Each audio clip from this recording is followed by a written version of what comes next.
అక్కడ విలేజ్ గ్రామ ప్రజలకు తెలియజేయలేదు ఏమనగా ఈరోజు ఉదయం సమయం అందాక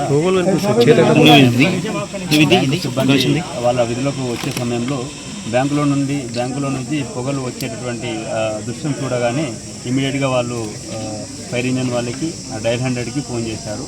ఆ తర్వాత ఫైర్ ఇంజన్ వాళ్ళు మేము వచ్చిన తర్వాత మంటలు అంటుకొని ఆ బ్యాంకు మొత్తంలో ఫర్నిచరు అక్కడ ఉన్నటువంటి బయట ఉన్నటువంటి సామాగ్రి మొత్తం తగిలిపోయినాయి. బ్యాంకులో ఉన్నటువంటి వాల్యుబుల్ గోల్డ్ కానీ బంగారం కానీ లేకపోతే డబ్బులు కానీ విలువైన పత్రాలు కానీ అవి లాకర్ రూమ్లో ఉన్నాయి, అవి సేఫ్లో ఉన్నవి. దానికి మీరు భయపడాల్సిన అవసరం లేదు. బయట ఉన్న ఫర్నిచర్ మాత్రమే తరిగిపోయినాయి, అవి బయట ఉన్న ఫర్నిచర్ మాత్రమే మంటలో కాలిపోయినాయి. దాని విలువ సుమారు 6 నుంచి 10 లక్షల మధ్యన ఉంటుండొచ్చు. దాన్ని ఇంకా మనం ఏంటంటే ఏ తగిలిపోయినాయో ఆయన వాళ్ళు బ్యాంకు వాళ్ళు వెతికి దాని యొక్క విలువను సుమారు ఎగ్జాక్ట్గా చెప్పగలుగుతాము.